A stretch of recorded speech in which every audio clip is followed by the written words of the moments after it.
Thank you. I'd like to thank the singers here and the previous storytellers. I really enjoy a good story, and I really enjoyed the music and the tone that it's set here. I chose to tell a event that happened to me and my wife and daughter about 47 years ago. I was working out in Grand Canyon, or on a ranch near the south rim of the Grand Canyon. It was actually west of the Grand South Rim Village and east of the Skywalk. If you've heard of the Skywalk on the Indian reservation. It also bordered Big Babbitt's Ranch, which run 10,000 head of mother cows, and the Boquillas, which was about the same size. This ranch that I was working on with a fellow from New Mexico was quite a bit smaller. It ran 500 head of cattle, and there wasn't one drop of live water on that place. It was all ponds or reservoirs, dirt tanks they called them, and this ranch was in acres size, was around 64,000 acres of ground, like 100 sections, and I wasn't the exact acreage, but a near figure. The boss was going to town, which Flagstaff, Arizona was our closest town, and it took us about 2.5 to 3 hours to get to Flagstaff. We were 20 miles on a dirt road. We had to go into South Rim and hit the highway and down to Flagstaff. And he was going to town, and it was in the middle of the winter. We didn't have we had real freezing temperatures, and I was to go break water in these ponds, or break ice in these ponds for the cattle. And my wife and daughter were there, and they chose to go with me. It was snowing this morning, and I went out and chained up a two-wheel drive 1960 Dodge pickup the ranch had there to work their ranch. And the boss left to go to Flagstaff, and we proceeded to go break ice. And it went pretty good. We went along breaking ice, and we also had a trap line that we run, and I was checking traps and breaking this ice as we went. It was a big circle that we went on, and continued to go, and I got out to the very far end of the circle and run into some drifts.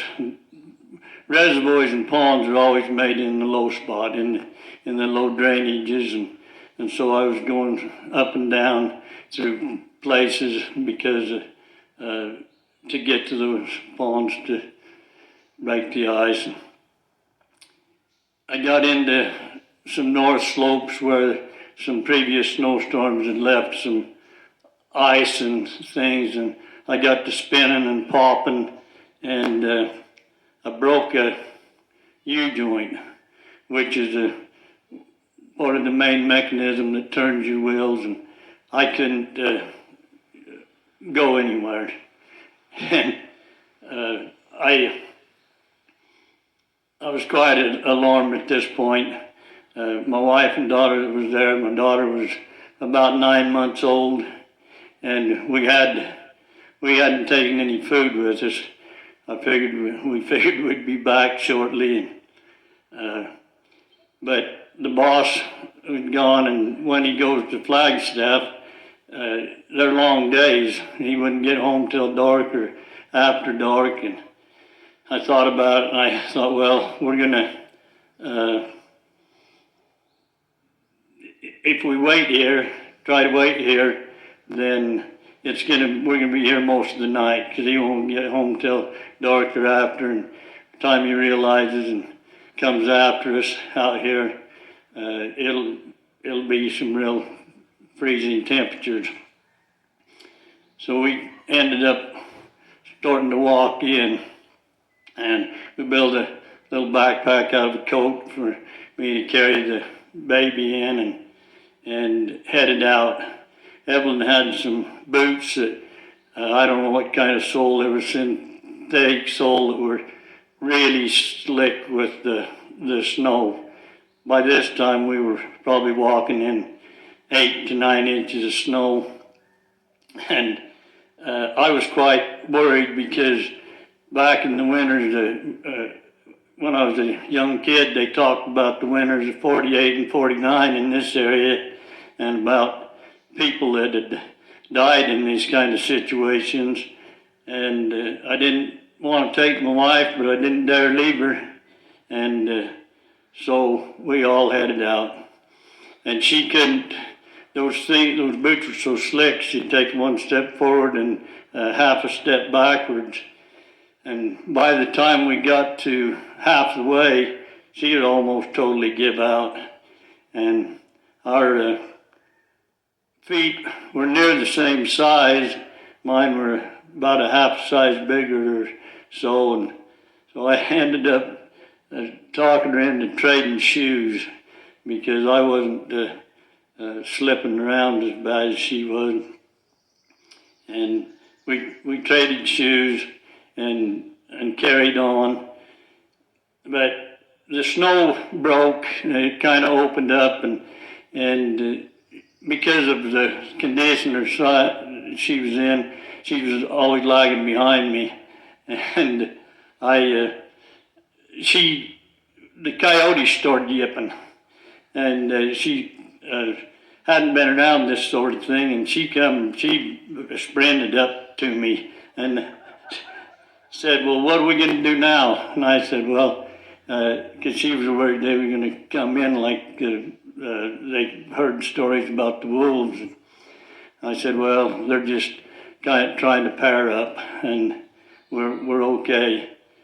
And we headed on, and we were probably making 30 minutes to 40 minutes a mile in this condition.